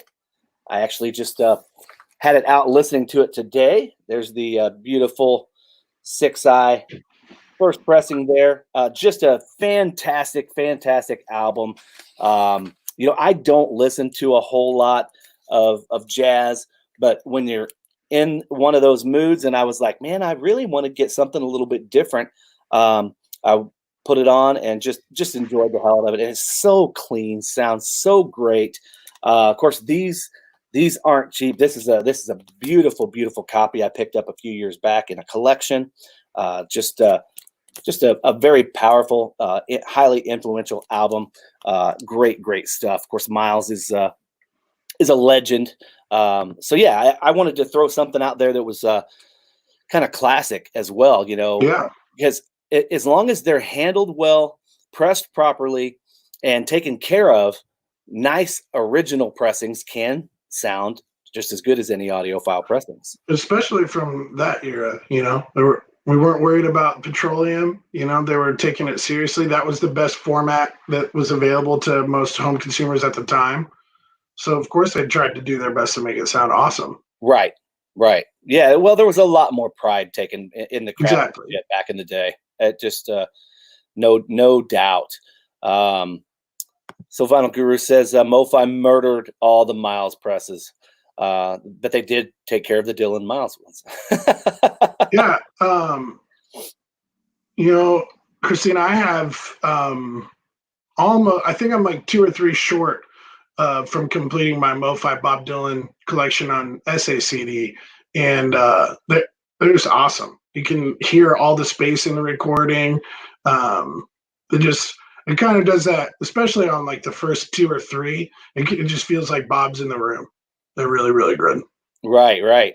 The getting back to the Miles Davis here, because of course now everybody's commenting about the Miles Davis. Y- I've got the what's the probably the 70s with the mustard yellow and the red Yeah, label. And it doesn't sound anything like that. I mean, the dynamics it's a lot more muddied down, and even it's a perfectly fine pressing. There's nothing wrong with it. It just doesn't sound near as good. Whoever cut it just maybe they used a different master, or I could who knows. So many different variables go into that. It could have been towards the end of a press run. The plate could have been wore out. Who really knows? You know, right. but it definitely doesn't sound like that. Like that 6i. Yeah, there goes. Buzz Bomb, his OG 6i's roached. Yeah. So go ahead and pop one up there, Mitchell. So this one is, come on. Left, right, left.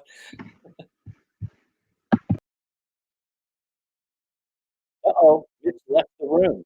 He's gonna have to come back. So while we're waiting on Mitchell, let's talk some classic Croce. So this is one that was sent to me by my buddy, uh, Steve, Thomas Devil. The MoFi Devil. He sent this up there.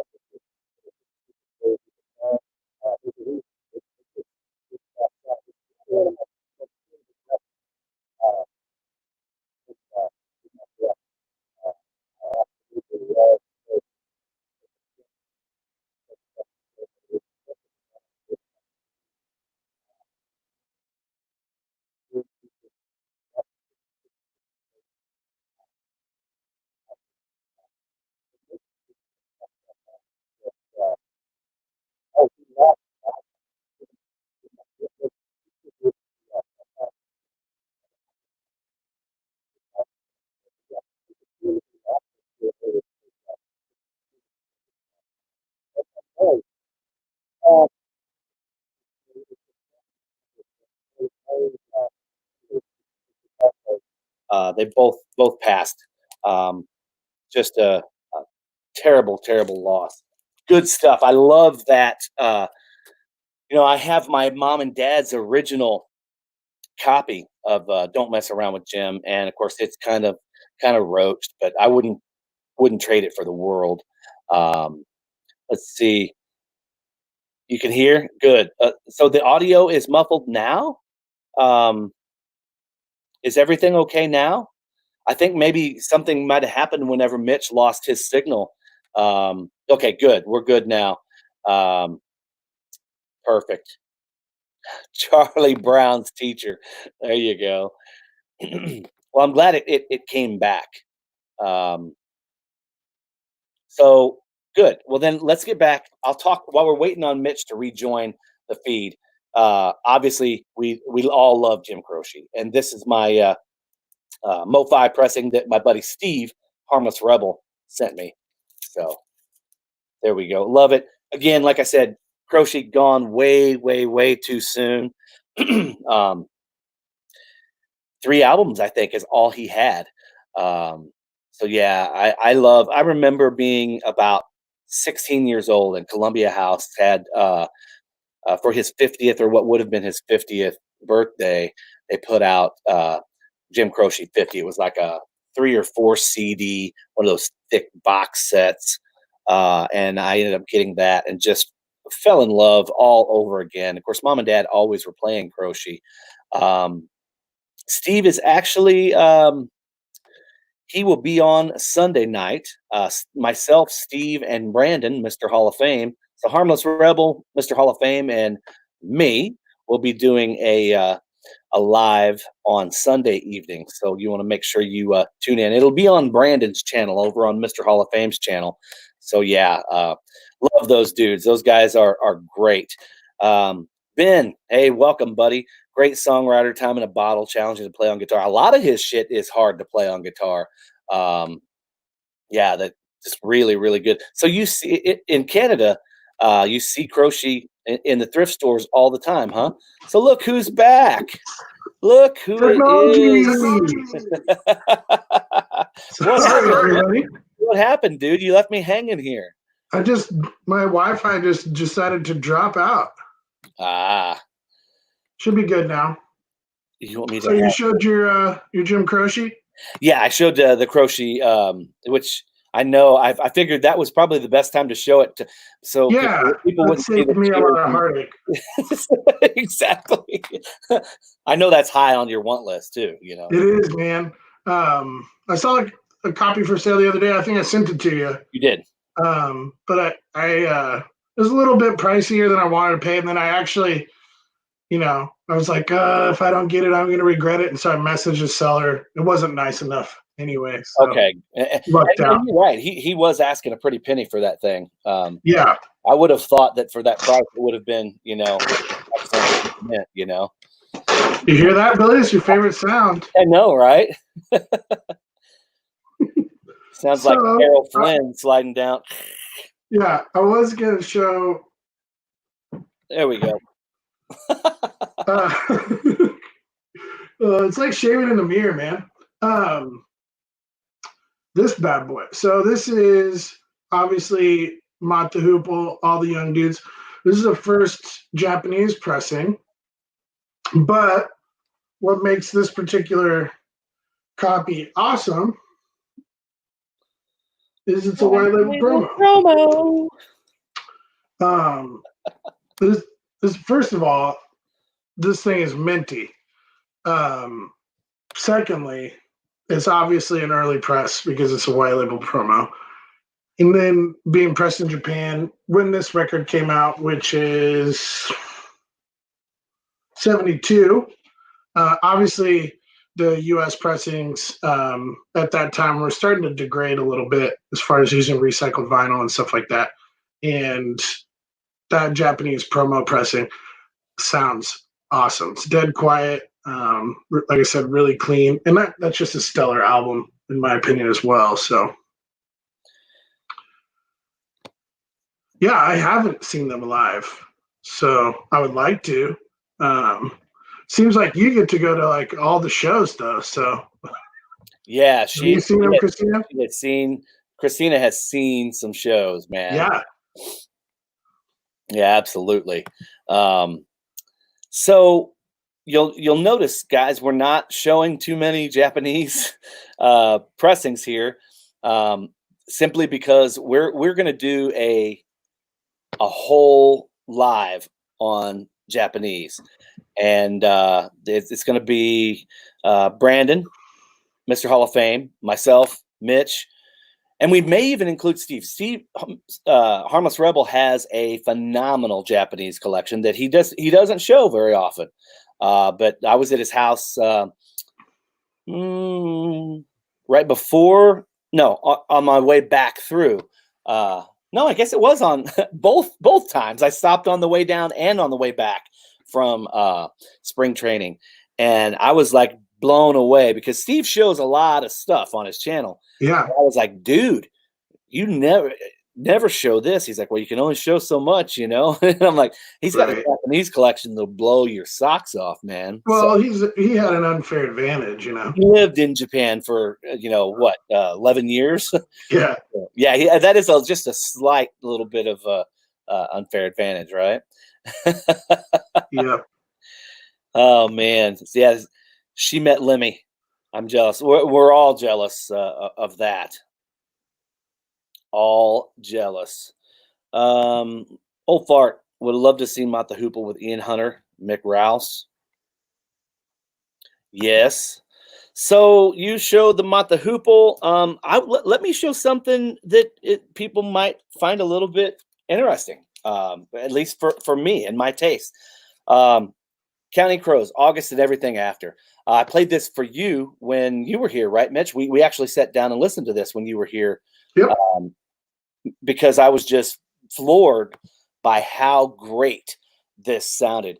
Of course, all the great stuff, Mr. Jones, Around Here, things like that you guys know. Omaha, God, just beautiful. But this is an Analog Productions Quality Records pressing. I don't remember, Mitch, if it's been a while. I should have played this today. Is this a 45 RPM? Yep. Yeah. Probably the best sounding record I have in the collection. I was floored, and I'm floored every time I listen to it as to how great it sounds. Just absolutely love this record. It's not a cheap record. I think they're in that $50-$55 range MSRP, but worth every nickel, man. Yeah, that's the kind of stuff I was talking about a little bit earlier with, like, that's not a heavy album. You know, it's it's obviously, it's got guitars and drums and all that good stuff, but it's just a pop album, really great one from the 90s, but it's obviously got a little bit more of a chill feel to it. And I love that you can hear that on that pressing. You can hear the studio, you can hear a lot of, obviously, way more detail than you can when you're, rolling around in the car and Mr. Jones comes on. If that particular pressing forces you to sit down and pay attention. I like to say, you can hear it breathe and build. The pressing has life to it. It really does, and it's a testament to how well it was recorded, how well it was mixed, how well it was mastered, and then how well it was cut and handled and pressed. Yeah. I mean, all those factors go into it, and not one is any more important than the other. Right. So what else you got, man? We're winding down here. We just have a couple more, right? Yeah, I've got 4 more. Well, go ahead and show a couple. Oh yeah, I knew so we're an hour and a half in, and Mitch is finally showing a Prince record. How about that? Right. So go ahead and do the peaches for me, Billy. Gold stamp promo. I actually kept this note from the record store on there. I do that sometimes. I don't know if you do that, Billy, but I do. We hear shit like that all the time. This is obviously a gold stamp promo copy of Prince's Controversy. This is probably my favorite Prince album. It's definitely my top 3. My answer can change from day to day. But I have a Japanese original of this as well, and this one just sounds better. It's more full. There's a lot more bottom end to it. It's not a white label promo. It's just a regular Warner Brothers label. But first of all, finding promotional copies of Prince albums is really, really hard. The promotional 12-inch singles, you can find those a little bit more readily, but actual Prince albums, you just don't come across them very often in promo editions. Oh man, tracks on here like Delirious, Jack You Off. Jack You what? Sorry, Delirious is not on here. That's on 1999. Yeah, it's called Jack You Off, Billy. It's about getting dirty on your first date, Controversy, Do Me Baby. Sleeper track on here is Ronnie Talk to Russia. But yeah, this is it's not a promo label, like I said, so it could be a run-of-the-mill copy. I don't have another US copy to compare it to anymore, but just your average gold stamp promo type thing, boom, super great, sounds awesome. Yeah, like you said, as long as it comes down to it being the best sounding and most pleasing sound to your ear, that's really all that matters. Doesn't matter if it's a gold stamp, white label, Japanese, whatever. Yeah. Chat always gets a lot more interesting when Vinyl Guru's in the house. I agree. I had to obviously pull something from the Prince collection. I thought about pulling out one of those. I've got probably 60 or 70 12-inch singles of his or Prince related stuff. And those all sound super killer. The 12-inch 45 RPM maxi single is one of my favorite formats. Prince is obviously a great example of that because you could get a lot of your dance mixes. That was the only way you could get them, but I was just really impressed with that particular copy, especially because it ousted that first Japanese. Yeah, that's saying something right there. And Bill makes a great point. For a lot of people who aren't into that R&B type, if that's not your thing, you're instantly hooked as a rock and roll fan when you watch Prince live and see how freaking talented the dude was.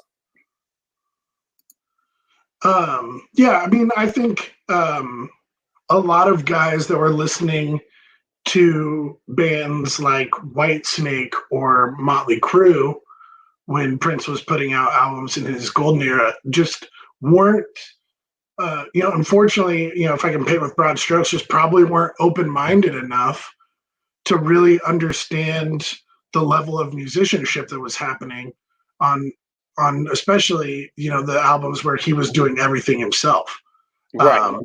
And yeah, you're right. I think, especially, if you remember the response to him playing the guitar solo for, My Guitar Gently Weeps at the Rock and Roll Hall of Fame thing with Tom Petty. I mean, that really converted a lot of people over to being Prince fans, and the Super Bowl halftime show, of course, too. But that was unbelievable. I mean, still one of my all-time favorite moments.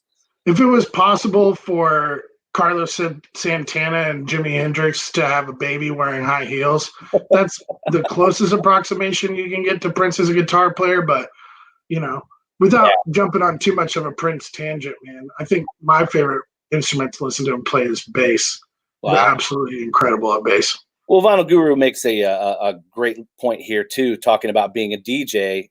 Back when she was a DJ, Prince on the 45 maxis obviously a go-to banger. You know, everybody's gonna want to hear that stuff. Right. And real quick, if if there's people in the room that maybe aren't familiar with those 12-inch mixes, if you hop on Apple Music or Spotify, listen to Little Red Corvette, which we're all familiar with. We hear it in the grocery store every time you go grab a loaf of bread, right? But that was kind of Prince's first attempt at a crossover hit when getting on the rock charts, which he did. But if you then go listen to Little Red Corvette, the dance mix, which is something around 8.5 minutes long, it's an entirely different song. Right. Infinitely more funky. There's synth bass. It's stretched out. There's a lot more like classic Prince ad libs, of course, of a highly sexualized nature. But it's way more danceable. Questlove has even been quoted to say that, the Little Red Corvette, the studio version, was Prince trying to reach a more mainstream white audience, and the dance mix was him, basically throwing that song back out for the black dance clubs. Yeah, the true fans that he made it for originally. Now they've done a real good job. I don't know if it's his estate or who's doing it, but a lot of RSD things they've been reissuing things that have a lot of those 12-inch mixes on there. Yep. Yeah, the estate's putting out a lot of stuff like crazy. I'm really, as you know, Billy, really avid Prince collector. No, you don't say. And for a little while, I would have felt pretty comfortable saying, I'd put my Prince collection against just about anybody's as far as just being a completionist. But the rate at which Sony, Universal, Warner Brothers, and the estate, there's just kind of a three-armed entity, is putting out Prince stuff is just outrageous. I'm like $500 worth of shit behind right now. Yeah. And that's saying something for a hardcore fan like yourself, Right. Yeah. Pussy Control on the Gold Experience, obviously a great song. You can get it fairly easily on vinyl. It's a little bit of a different mix, but they put out a vinyl edition of a tape called the Versace Experience late last year, and it has Pussy Control on it.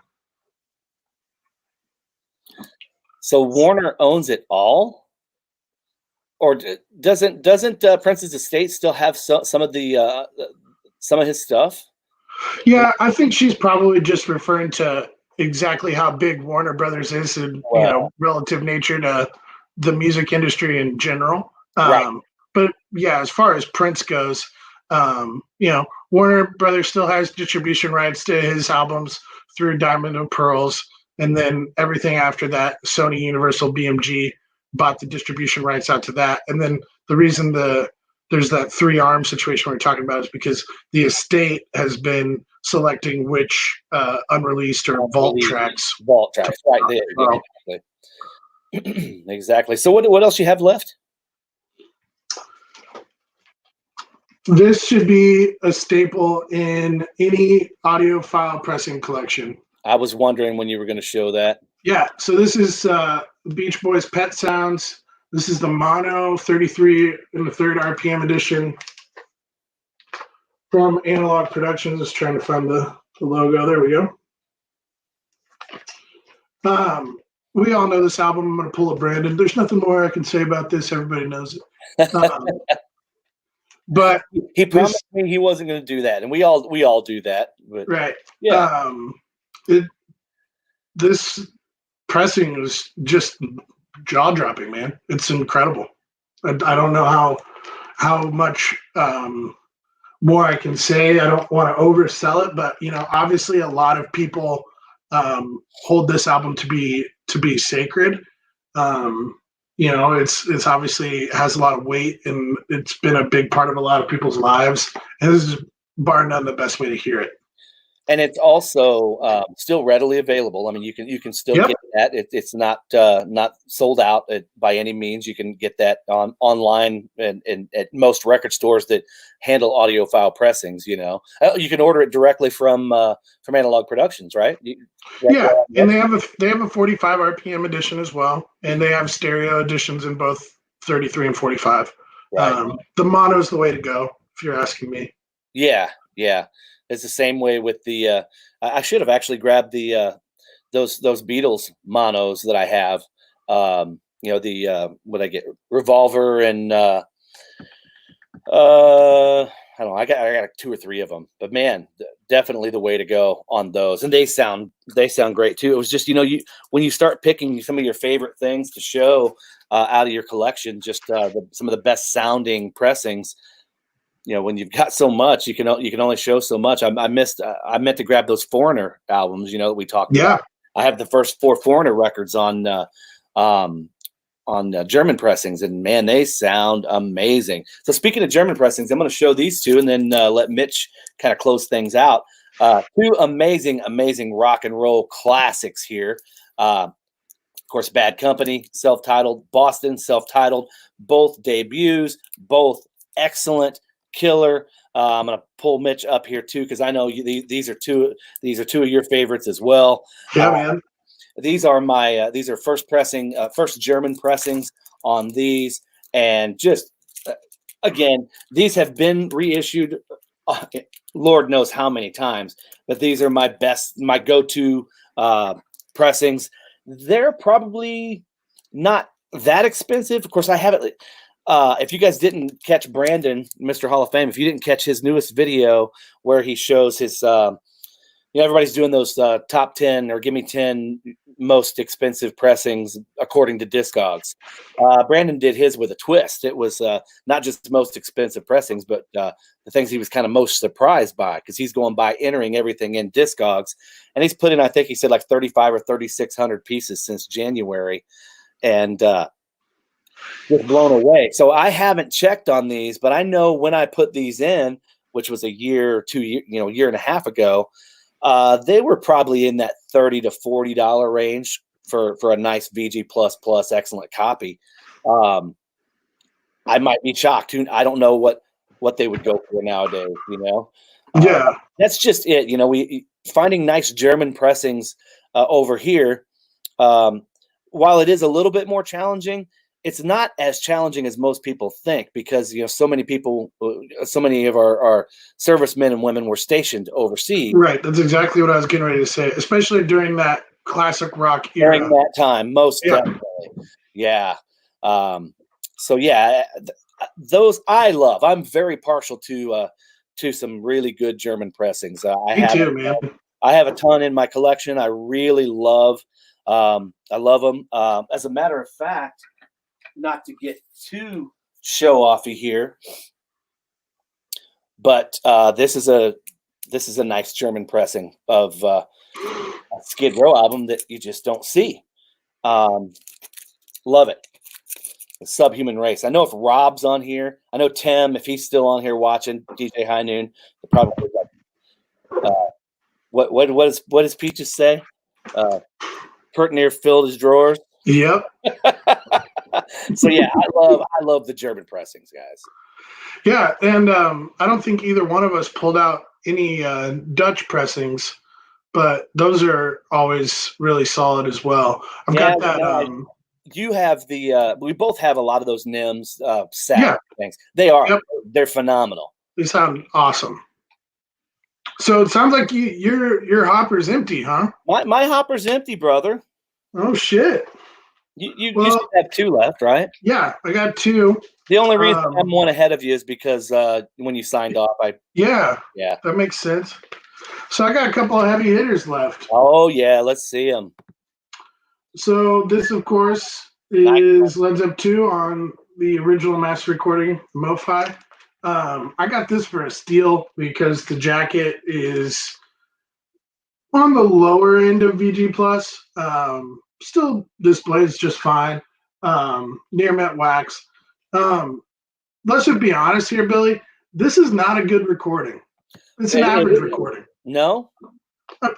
I think just source material, Led Zeppelin 2. It's not, it's not The Wall or a Supertramp album or a Right. Steely Dan, right? Right. But this pressing is awesome. The channel separation on this, especially during, the intro to A Whole Lot of Love, where it's, panning back and forth, is really, really, really awesome.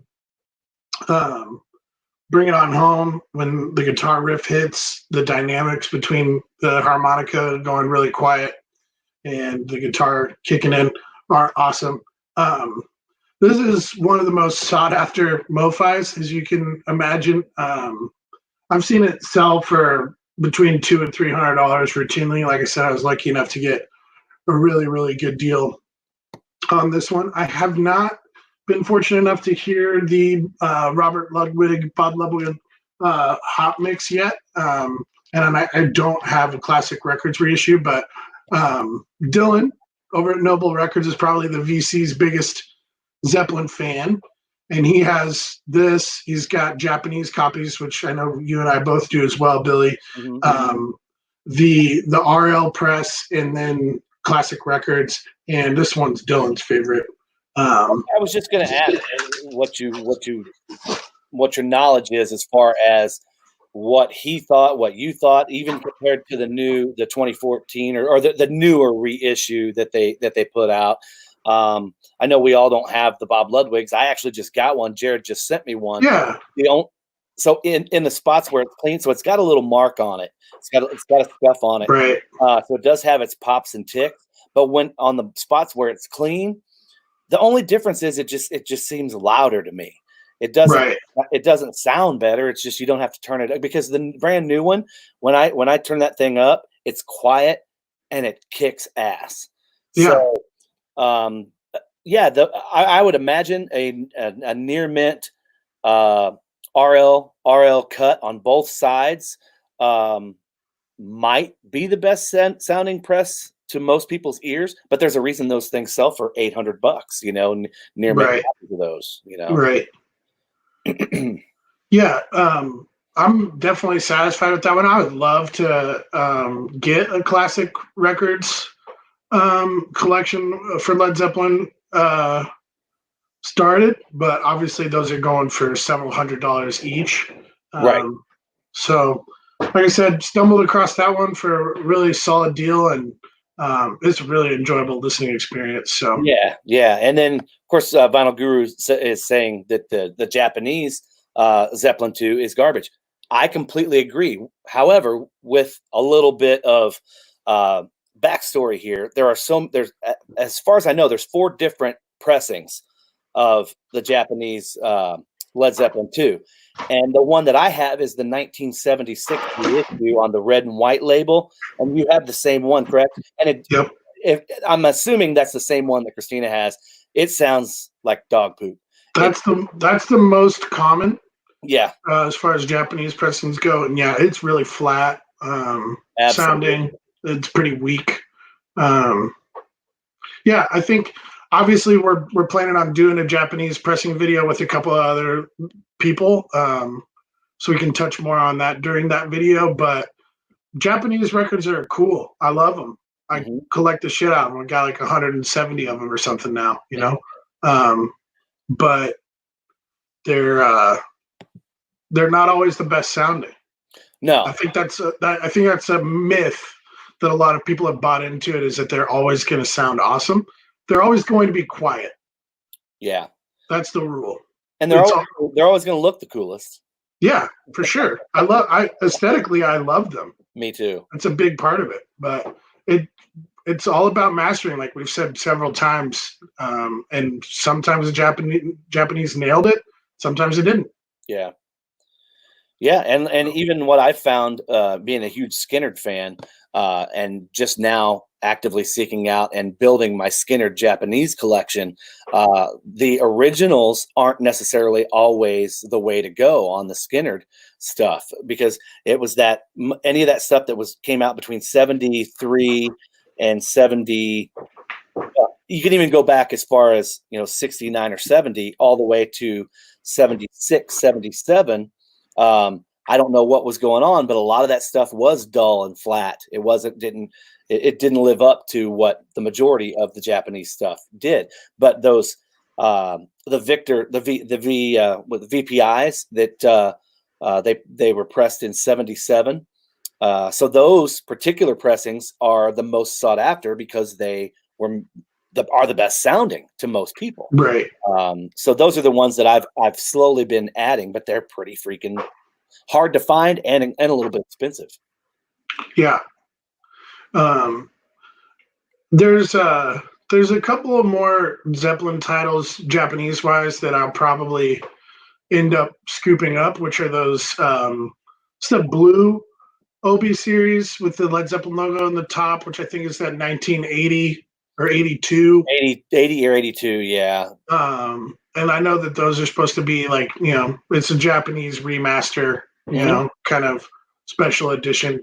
But yeah, for the most part, I like the sound of my Japanese Led Zeppelin pressings, but two in particular with that yellow and brown Obi, it's poop.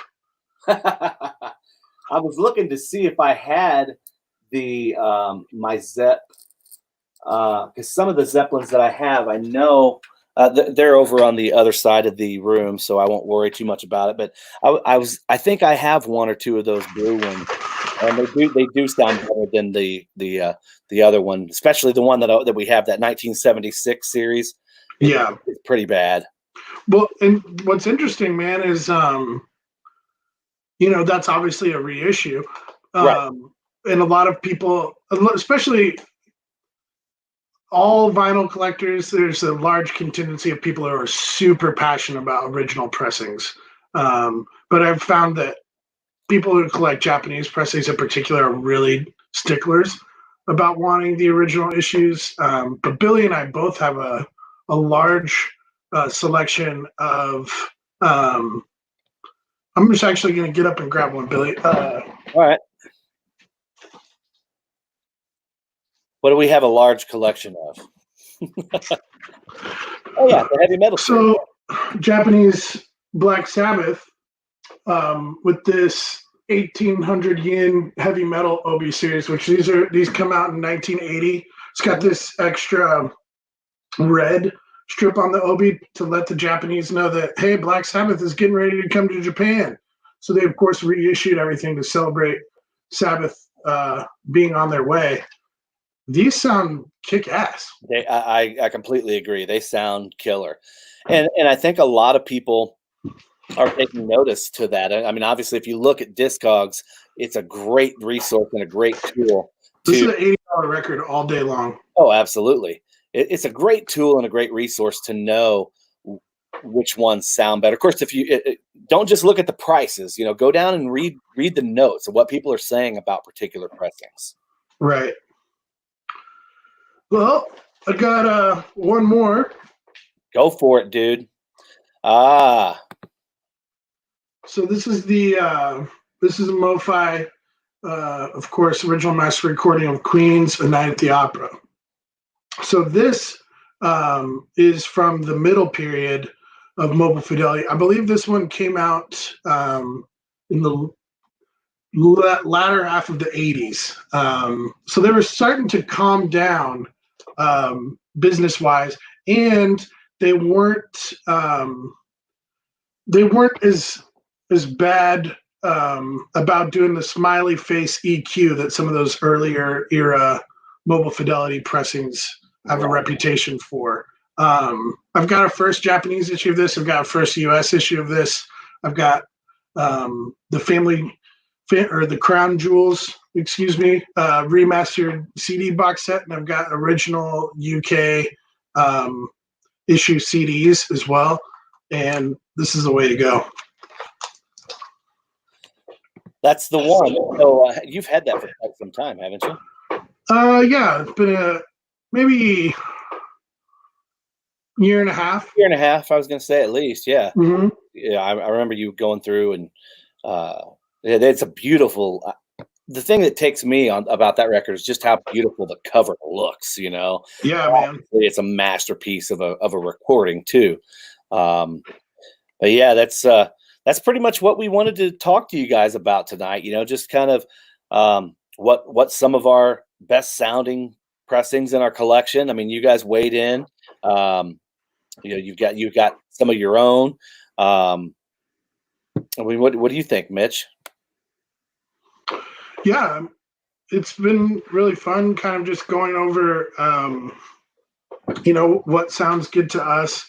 And obviously we've talked about it a few times so far, but you don't have to buy half-speed mastered, super expensive audiophile issued records to get a good sounding pressing.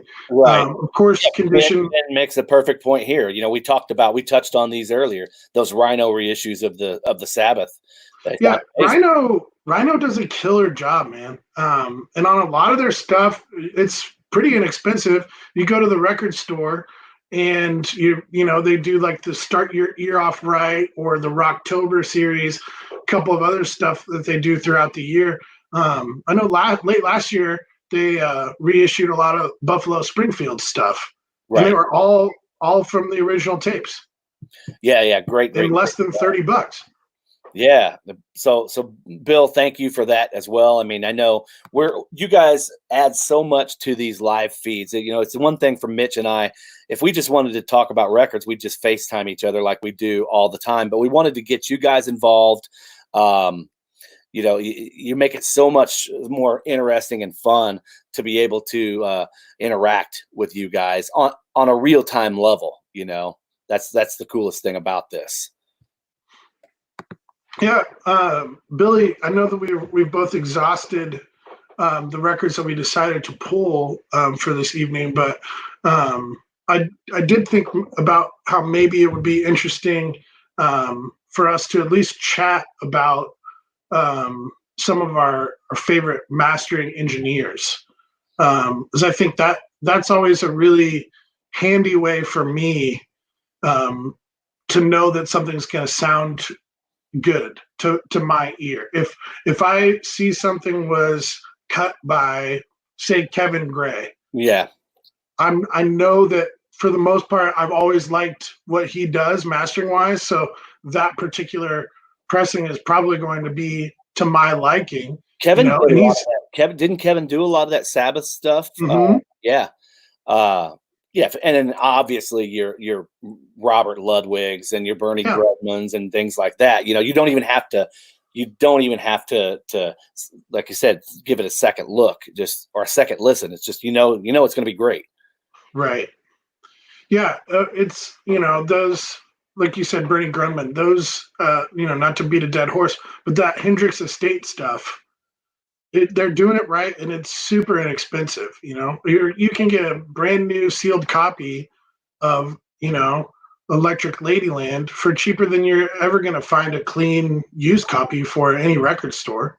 Right, and it's gonna be better quality. Oh, much better. Yeah, hands down, no comparison. So who are the best? Bill says, who are the best Japanese engineers? No idea. So it's a little bit harder to find those that information in my experience. On Discogs, when you're looking up a US pressing, a lot of times Palace does great. A lot of times on the US pressings, Discogs will say, or the jacket will say, mastered by Bob Ludwig at Sterling Sound, or they'll be Wally will have scribed his initials into the dead wax or whatever. In my experience with the Japanese pressings, it really comes down to was it pressed at Victor? Was it pressed at Pioneer? Phillips. Yeah, Phillips. So there's a few different pressing plants that would have been over in Japan, and for the most part, you're not going to be able to find out as easily who cut the record, but it's kind of like a like a good analogy, I guess, for US pressings would be like early, 50s, 60s, even through the mid 70s. Nobody knew who was doing it when the record had mastered at Capitol stamped into the dead wax, but they were killing it. Yeah. Yeah, like all that Beach Boys stuff, all that Beatles stuff. Right. Yeah, no doubt about it.